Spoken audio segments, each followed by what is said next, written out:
I'm here because I am a roaring lion crying out righteousness.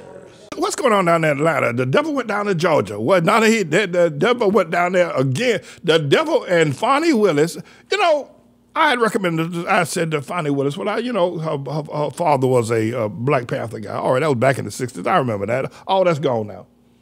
And she used to follow her father to the courtroom. It was law school. I think she graduated at Howard or something like that, one of them HSBC schools. And worked her way through the Atlanta process and actually became, Atlanta got a whole lot of black people down there in Atlanta and Fulton County anyway. And she became the district attorney for Fulton County, not for the entire state. And so when Trump called Brad Rassenberger the other year and asked for 11,780 more votes, she indicted him on a RICO scale, like he was the mafia, which he is. He's worse than the mafia. I think the boys in the Colombo family and the Gambinos and everybody else, Lucchese, Luciani and all that crowd, they'd probably be scared of Trump. But now here's the problem with her. She wasn't married. Has she ever been married? I don't think she's ever been married before. She put her boyfriend, well, at least it's alleged to have put a man that she was dating that was married to some other woman on the schedule to be one of the prosecutors, right? And I remember going back a few months ago, that's him right there, leave that there, messenger. I remember a few months ago when she marched all those people out there with the indictment, the RICO schedule indictment. This was before, and it was just getting started. And I saw him standing beside her as one of the prosecutors. And I thought to myself, I said, my goodness, she has done, and she had like 5 or 6, 2 of them were Japheth, the other 5 were Hamites, right? I said, she's done a really good job. I thought they did a thorough job of investigating and putting together, I thought was an ironclad RICO statute, even though, I'm not for these liberal people, you know that. But I thought they did a good job. And, I'll take my hat off and, I give credit where credit is due. And so this guy right here, he was the lead prosecutor, and he did a good job. Obviously, he's a very good lawyer. The thing I'm concerned about, though, he's been paid $650,000 in the last year, or the last year and a half, 2 years, for the legal work he's done. $650,000. That's a lot. It's like $300,000 and some thousand, $350,000 a year. Well, he's a lawyer, so they steal that much while they're sleeping. Lawyers do, some do. But now the matter has now been noised abroad that they have a steamy love affair, and it don't look right. So when the noise, first of all, he should have, the lawyer, because he's married. He was sleeping in the bed with his wife and sleeping in the bed with Fannie at the same time, right? At least that's what's alleged. I don't know. I don't want them suing me. Fannie Wilson bringing a lawsuit. All these lawyers coming to sue Pastor Manning saying I was somebody been sleeping in my bed. Anyway, so now it's become noised abroad that he was sleeping in the bed with and that they were going on exotic trips to exotic islands. He's buying all these first-class airline tickets. They sitting there holding hands, drinking champagne, flying out to the Bahamas and flying out to every place else, while his wife was at home nursing and musing and hurting. I don't know if she's hurting or not. Let me not say that. So now, the day after he got appointed to serve as one of the prosecutors, which go back a year or so ago now, he filed, the day he got appointed to serve as a prosecutor for the Fulton County on the RICO statute, he filed a divorce petition in a Georgia courtroom. So here's what I'm thinking. I'm thinking that I'm calculating. I could be wrong about this. I'll recant if I'm wrong. But here's what I'm thinking. He's thinking, well, I got Fannie. I got her where I want her now, and I got this big time position. I'm going to be on television. I'm going to be able to prosecute Trump. I'm going to be a big time lawyer. I'm going to be bigger than Johnny Cochran. I'm going to start a big law firm. I'm going to get myself 2 or 3 Rolls Royces. Because Fannie done hooked me up. Fannie done hooked me up. Fannie done hooked me up. I'm hooked. I'm hooked up. I'm hooked up. I'm going to prosecute Trump. I can get Trump on the line, on the witness stand. I'm hooked. I'm going to be bigger than Johnny Cochran. Oh, yeah. Fannie done hooked me up. That's what he's thinking. So he's going to dump that wife, and I'm going to give all my attention now to Fannie. Dump his wife and give all his attention to Fannie. Took on some exotic trips, probably taking us to the fancy restaurants down there in Atlanta. And every place else, too, right? May have been up here in New York. I better not catch him up here in New York. If I catch him up here in New York, I'm going to run him back down to Atlanta if I catch him up here.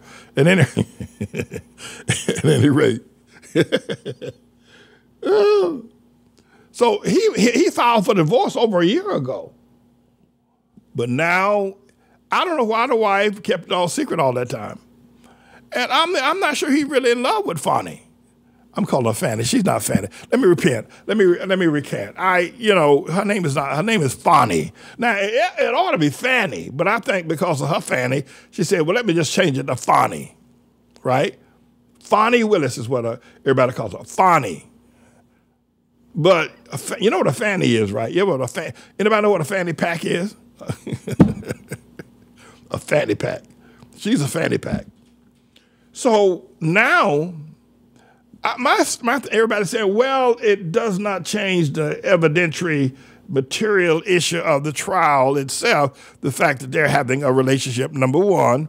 Then they say, and number two, the Georgia state statutes do not prohibit personal relationships between lawyers working for the city or the state on, the same issue. You're not required to maintain an at arm's length distance that men and women can date one another if they're working on the same case. So there is no legal reason for him to resign or for her to fire him. But the problem is that could all be true, but it stinks. It looks bad. It looks bad. It looks like favoritism.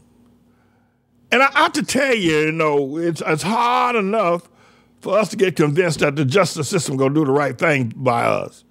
And not by us, I don't mean by black people like Al Sharpton, just us. And I ain't talking about it. I'm not talking that talk. What I am saying is that you're not justice system, whether Japheth, Jewish, or Hamite. I mean, you start talking with lawyers, first of all, they know the law and they know that you don't know the law. And my lawyer told me, Michael Freeman told me, he basically, Pastor Manning, there are a whole lot of crooked lawyers out there. He said, everywhere you shake a stick, you're going to hit a crooked lawyer. It's hard to get true representation. Anyway, so it looks bad, Fannie. It looks bad. I mean, it just smells to high heaven. I would have, the moment that he already made $650,000, the moment that news broke that they had a personal relationship, Fannie should have said to him, listen, honey, you got to go. But she may have tried to do that. He said, I ain't going. You never know what goes on behind the scenes. That's my job. I'm a behind the scenes guy. She finally me and said, oh, Lord have mercy. She said, listen, honey, I think his name is Wade, Judge Wade. He used to be a judge, too, by the way. Listen, Judge Wade. This thing is not going to look good. It's getting ready to hit the Atlanta Constitutional Journal tomorrow morning. First thing, they're going to be talking about it on the Atlanta television. CNN's going to pick it up. So I'm going to step right out front, right, say that you resign because you didn't want the stench. He said, I ain't resigning nothing. I'm staying on this case. Lord, they may not be kissing one another anymore. You never know. Don't you like the way I report things? They may not be kissing one another. It could be, you never know what's going on internally. It could, look at him. Look at what he looks like. Look. Like, this is my chance to beat Johnny Cochran. This is my chance to be in the biggest trial of the century. And I ain't giving it up. You ought to give it up. Maybe told Fannie, you give it up, but I ain't giving nothing up. Because they're sticking to their guns. Anyway, I think that the woman has made some really bad decision. And it may not have been, I don't know, I would not have done that if she knew she was sleeping in somebody else's bed. She should have known somebody gonna find out about this. They're gonna tell it. Everybody tells everything. They do. And she should have said, well, I am not going to deal with you. He may have said, if you don't put me on the case. I'm going to tell it. You never know. She may not have done this voluntarily. And if you're a woman, you ought to be praying for Fonnie Willis because she may be in a trap. He may, look at it, look how he look at that look on his face. Who's he look like? He look like he might have something going on.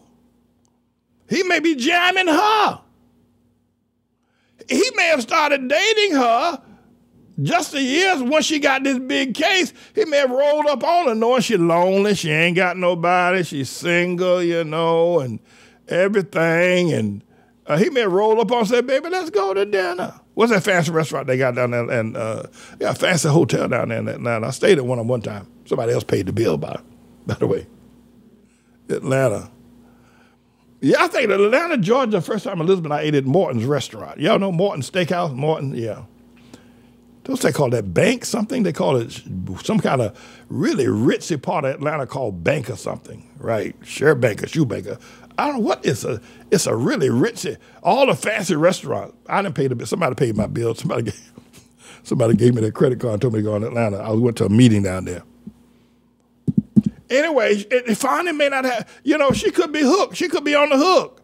You know how men play women. And they take advantage of a woman. She's lonely. So I tell you what I'm going to do. I'm going to back off because I was giving Fonnie Willis down in the country. I was saying all kinds of bad things about her. But I tell you what, I'm going to recant and back up because it very well may be that she got played. But she's an attorney, and the other thing, she may have trusted this man as a black man, as a homeboy, right? And he played her. Because I think if he had an integrity, he said, listen, I'm backing up, I don't need this. I don't want to destroy your career, baby. Listen, I'm going to leave, and I'm going to tell everybody that I hooked it up in the first place. But, honey, go ahead and prosecute that boy Trump till there ain't no more prosecution in the world. Throw that boy Trump and Rudy Giuliani, throw that under the jailhouse. Go ahead, Fonnie, but I'm backing off. Then you could say that. Be a man, Mr. Judge Wade. Hey, Judge Wade, be a man. Be a man. Back off. Give Fonnie some slack. Go and tell the news that you're the one set it up. You're the one that's shabby. You're the one that preyed on her loneliness. You were all by herself, and you preyed on her loneliness. Go ahead, Judge Wade. Tell it. Tell it. I think that's a good defense. By the way, I call myself the chain gang lawyer.